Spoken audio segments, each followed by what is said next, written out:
Hi guys, welcome back to our channel Parimala's diary. ఈరోజు ఏంటంటే first time మన ఛానల్లో చికెన్ కర్రీ అయితే చేస్తున్నానండి. అది కూడా పెప్పర్ చికెన్. చాలా టేస్టీగా ఉంటుంది. మీరు కూడా ఒకసారి ట్రై చేసి టేస్ట్ ఎలా ఉందో నాకు కమెంట్ చేసి చెప్పండి. ముందుగా స్టవ్ వెలిగించి బాండి పెట్టి అందులోకి 2 టేబుల్ స్పూన్లు ఆయిల్ వేసి ఆయిల్ హీట్ అయ్యాక సన్నగా పొడుగు తరిగి పెట్టుకున్న ఉల్లిపాయలు వేసి బాగా వేగనిచ్చి అందులోకి కొద్దిగా కరివేపాకు అండ్ అలాగే చిటికెడంత పసుపు వేసి బాగా వేగనిచ్చి ఈ కర్రీలోకి మనకి మెంతాకు అనేది చాలా టేస్ట్ అనేది ఇస్తుంది. సో మెంతాకు కూడా వేసుకున్నానండి, 1/2 కప్ దాకా.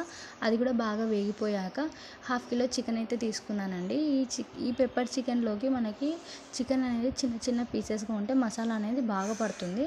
సో అందుకోసం ఇప్పుడు చికెన్ వేసుకొని బాగా మిక్స్ చేసుకున్నాను కదా, అందులోకి కొద్దిగా ఉప్పు కూడా వేసి బాగా మగ్గనివ్వాలన్నమాట.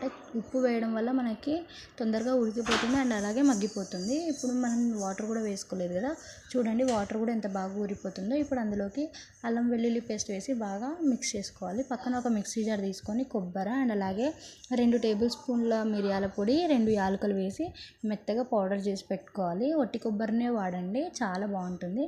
చికెన్ కూడా బాగా ఉడికిపోతుంది కదా మనకి. ఇప్పుడు అందులోకి మనము ధనియాల పొడి అండ్ అలాగే చికెన్ మసాలా, రుచికి సరిపడంత కారం, మీరు ఎంతైతే కారం తినగలుగుతారో అంత, ఎందుకంటే మిరియాల పొడి కూడా ఉంది కదా, సో అందుకు మనం పౌడర్ చేసి పెట్టుకునేది కూడా వేసుకొని బాగా మిక్స్ చేసుకోవాలి.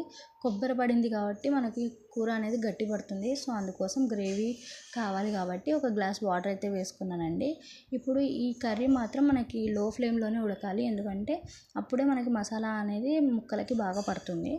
చూస్తున్నారు కదా, ఒక 5 మినిట్స్ ఉడికిపోయాక స్టవ్ కట్టేస్తే యమ్మీ అండ్ టేస్టీ చికెన్ కర్రీ అయితే రెడీ. మీరు కూడా ఒకసారి ట్రై చేసి టేస్ట్ ఎలా ఉందో నాకు కమెంట్ చేసి చెప్పండి. అలాగే please like, share and subscribe to my channel.